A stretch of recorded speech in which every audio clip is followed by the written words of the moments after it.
यहाँ कोई किसी का नहीं होता है, ये तो मौते की ममता है। रात्रि को सोते ही शरीर मृत्यु समान होता है, कुछ भी होता रहे क्या पता चलता है। और प्रातः का नेत्र खुलते तो ये सपना है, और वो कहते हैं सपना कभी अपना नहीं होता। रात्रि को सपने में लड्डू खा रहे हो, मन बड़ा प्रसन्न होता है। और कहीं सपने में रात्रि को शरीर मार बाजरी हो, तुरंत आंख खुल जाएगी, कहां फंस गया। आज भास्कर भगवान ने गोकर्ण महाराज को ज्ञान कराया, गोकर्ण यहाँ कोई किसी का नहीं होता। यहाँ तो जो आया है उससे जाना भी है। यहाँ की घड़ी लेट हो सकती है, लेकिन परमात्मा की घड़ी कभी लेट नहीं होगी। उधर गोकर्ण महाराज ने कहा, गुरुदेव आपने संसार का ज्ञान कराया, लेकिन आज मेरे को अपने गांव की याद आई है। आज मैं चल के देखता हूं कि मेरे भाई सुन रहा है कि वैसा का वैसा ही है। ये कथा में ज्ञान दे रही है। अपनी जन्मभूमि कोई नहीं भूलता है, अपनी जन्मभूमि कोई नहीं भूलता है। केवल पशु पक्षियों को 6 महीने याद होता है, ये मेरी माता है, यहाँ मेरा जन्म हुआ है। एक मनुष्य शरीर ऐसा है कि जीवन से और मृत्यु तक रिश्ते बरकरार बने होते हैं। इसलिए तो कहा है कि मनुष्य शरीर पाने के बाद हमने भगवान का भजन नहीं किया तो भैया हम सच्चे तो पशु पक्षी हैं। गोकर्ण महाराज अपने गुरु को समझा रहे हैं। गोकर्ण महाराज गांव वालों से पूछ रहे, भैया हमारे मकान का ताला बंद है, मेरा भाई धंधकारी कहाँ है? गांव वालों ने समझाया, गोकर्ण आपका भाई अब आपको नहीं मिलेगा। मेरा भाई मेरे को नहीं मिलेगा, कहां चला गया? कि तुम्हारा भाई अब इस दुनिया में नहीं रहा। जब गोकर्ण महाराज ने अपने भाई की मृत्यु का नाम सुना, जमीन में सर मार मार कर रोने लगे। जमीन में सर मार मार कर रोने लगे। गांव वालों ने समझाया,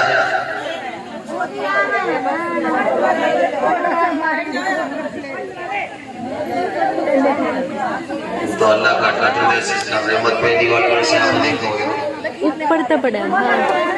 और ये तो बड़ी अच्छी बात है, भगवान की कथा में से बाबा आए दर्शन चले गए।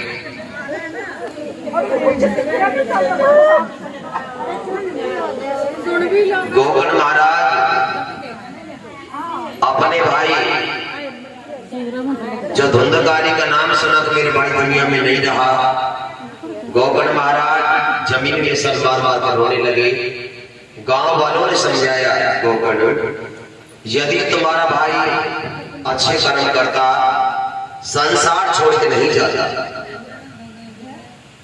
लेकिन आपका भाई आज इस दुनिया में नहीं रहा अपने खोटे कर्मों की वजह से।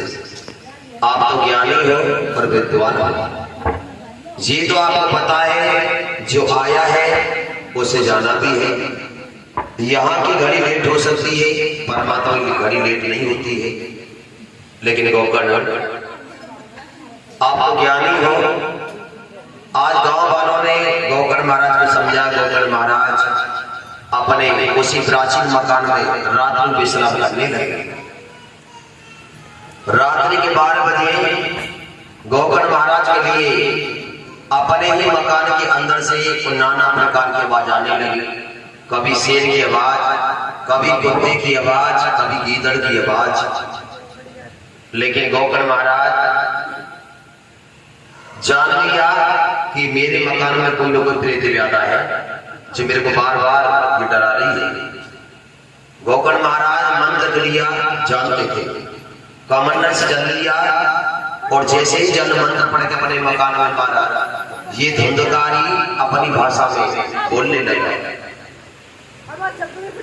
धुंधकारी बोलने लगा और कहा, भैया गोकर्ण मैं तुम्हारा भाई धुंधकारी हूँ, मेरा भाई धुंधकारी तू कहाँ है?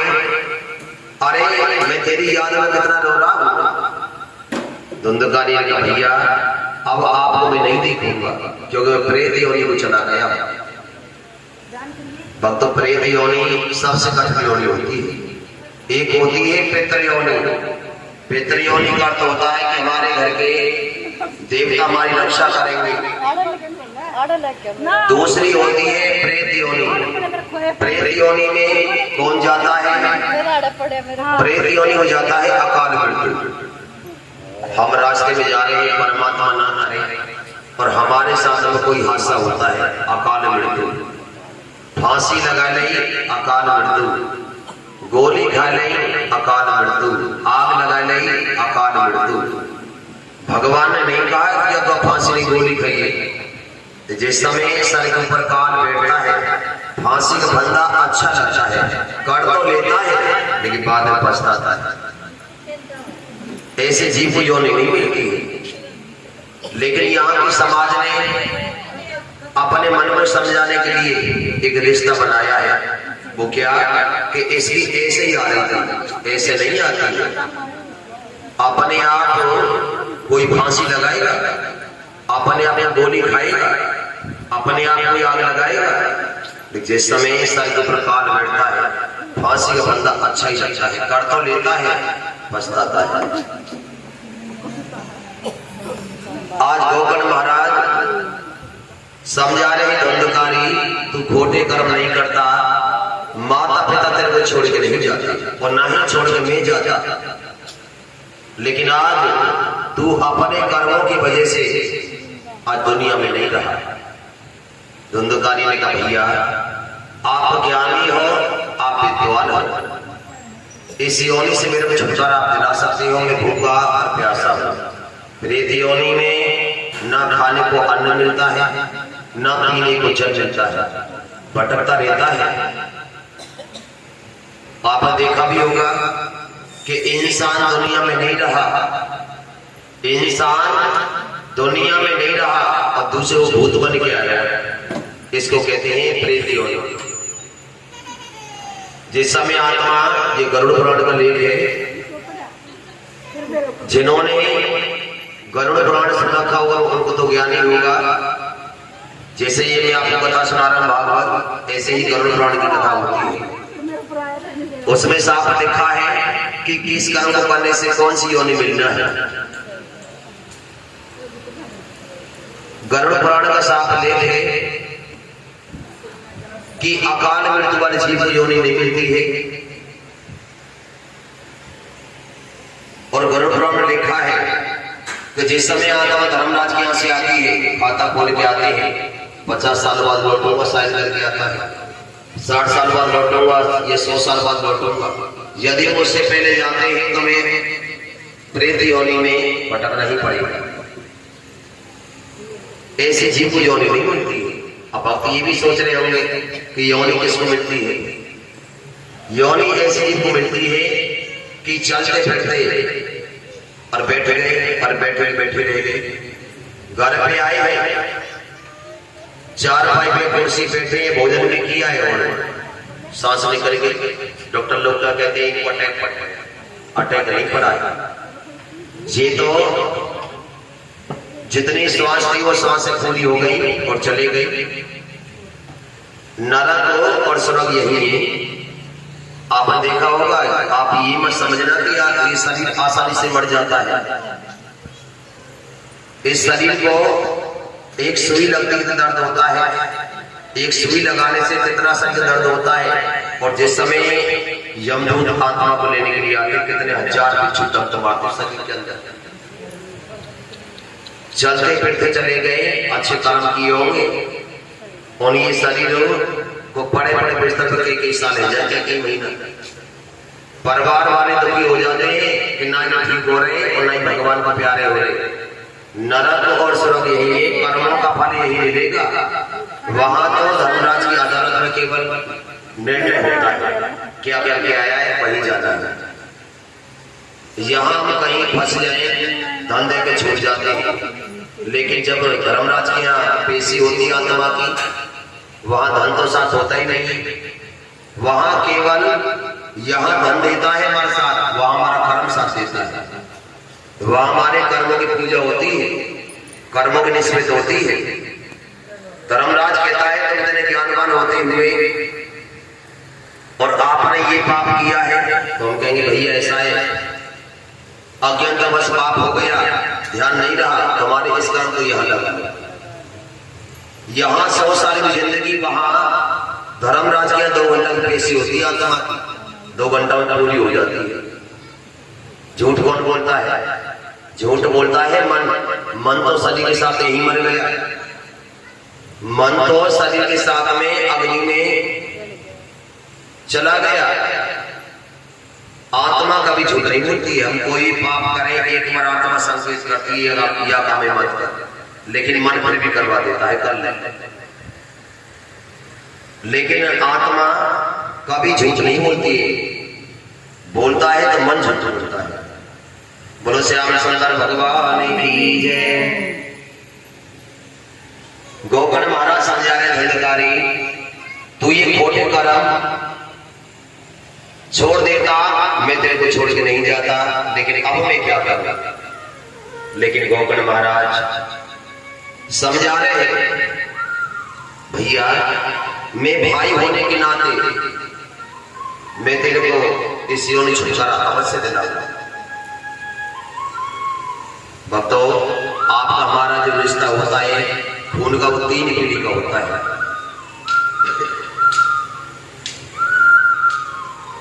माता पिता को कर्म संतान भोगने पड़ते ही शास्त्रों का, ग्रंथों का, पुराणों का लेके शास्त्रों में स्पष्ट लिख रखा है कि कर्तव्य सो भोगतव्य, और माता पिता के कर्म संतान भोगने पड़ते हैं, भरने पड़ते हैं।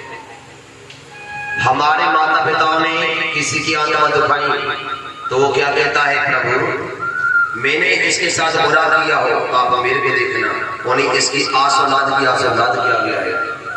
3 पीढ़ी नष्ट होती है। ये अकाल मृत्यु ऐसे ही मरते हैं। वो कहते ना कि इसकी बद्दुआ हमारे कहां पड़ जाए। हमारे माता पिताओं ने किसी की आत्मा दुखाई, कोई पाप किया और हमने अच्छे कर्म किए, हम तो बच गए, लेकिन अब हमारी संतान नहीं बच पाएगी। हमारा और हमारी संतान में दोष क्या है? अरे पाप हमारे माता पिताओं ने किया है, लेकिन पाप का दंड तो भरना पड़ेगा। हमने पाप किया है तो मूल तो हमको चुकाना पड़ेगा और ब्याज हमारी संतान को भरनी पड़ेगी।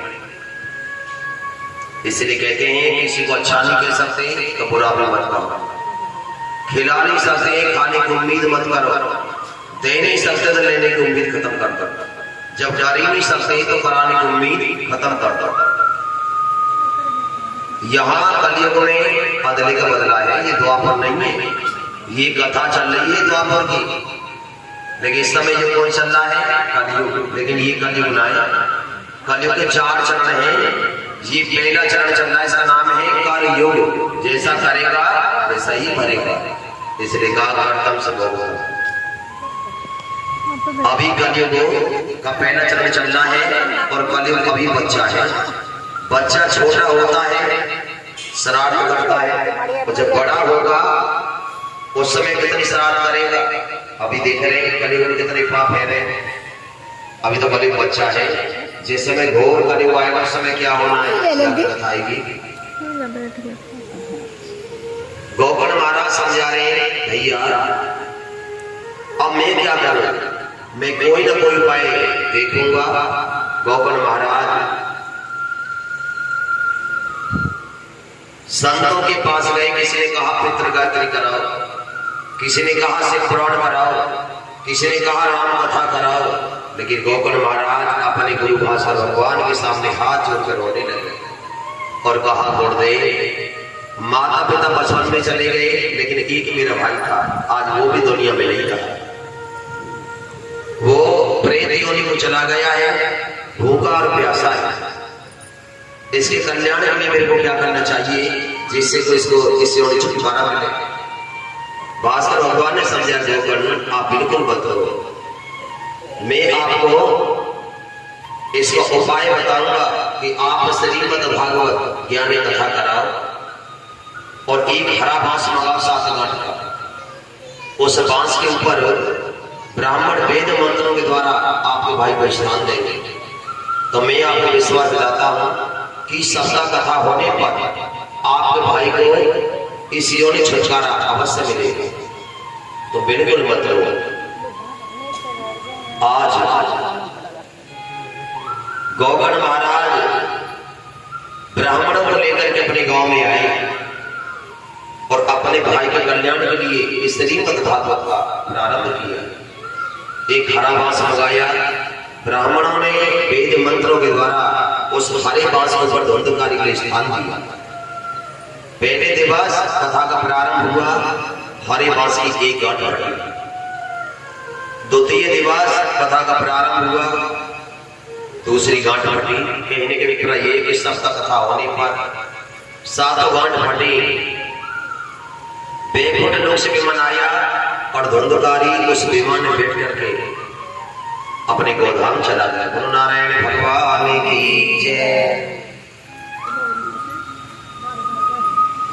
धुंधकारी के जाने के बाद सभी श्रोता खड़े हो गए और कहा व्यासी, अरे कथा हमने सभी ने सुनी है, लेकिन अकेले धुंधकारी विमान में माया हमारे लिए क्यों नहीं आया? व्यासी ने बताया कि श्रोता 3 प्रकार के होते हैं। एक श्रोता होते हैं मन के आधीन। आपको कथा में लेके कौन आया है? भाई आपको कथा में आए हो तो आपके मन में यही जिज्ञासा भई है कि चलो हमारे यहाँ कानून में कथा हो रही है, 1-2 घंटा भगवान को समय दिया है, तो लेके कौन आया है?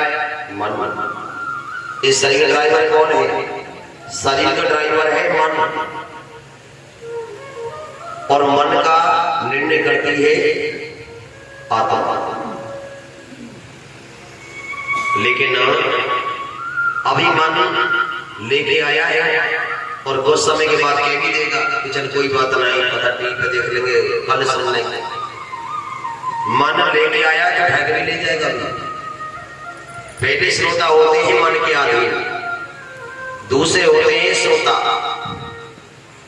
घर से आएंगे, दीवार का या खम्भा का या कुर्सी के सहारा लेंगे, नींद पूरी कर लेंगे। परिवार वाले सोच रहे होंगे माता जी कथा सुनने गई है, लेकिन ये नहीं पता कि माता जी कथा बैठ बैठ नींद के झोटे लगा रही है।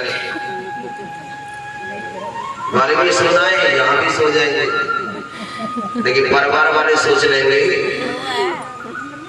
कि माता जी वहां कथा सुन रही है, लेकिन ये नहीं पता कि माता जी कथा में झोटे लगा रही है। जो भी चढ़ाना है आरती में चढ़ा के फरसा ले चलते बनेंगे। तीसरे होते हैं श्रोता।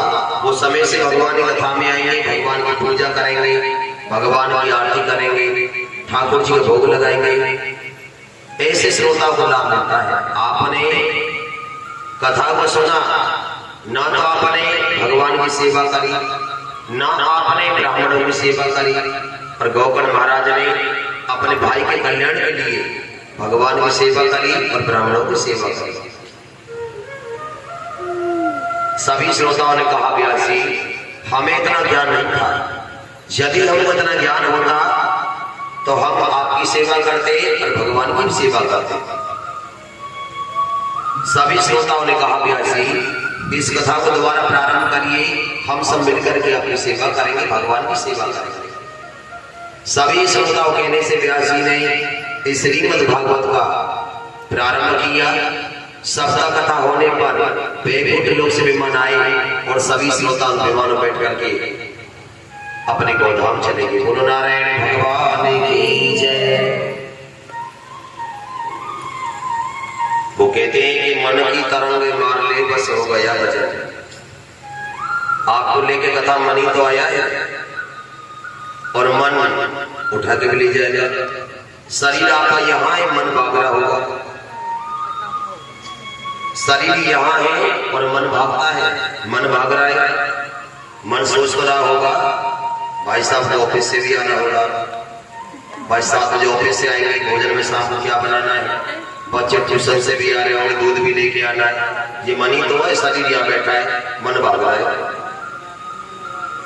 शरीर यहाँ है और मन भाग रहा है। वो कहते हैं कि कर ले भजन भगवान का, कि कर ले भजन भगवान का नुकसान ना होगा, राह से मुलाकात में हैरान ना होगा। दुनिया के चक्कर में फंस के से प्रभु को भूल गया, और तेरे जैसा पागल कोई शैतान ना होगा। इंसान बड़ा शैतान है। आज सभी श्रोताओं को व्यासी ने श्रीमद् भागवत का पान कराया और सभी श्रोताओं ने भगवान की जय जयकार करते अपने गौधाम चले गए। बोलो नारायण भगवान की जय।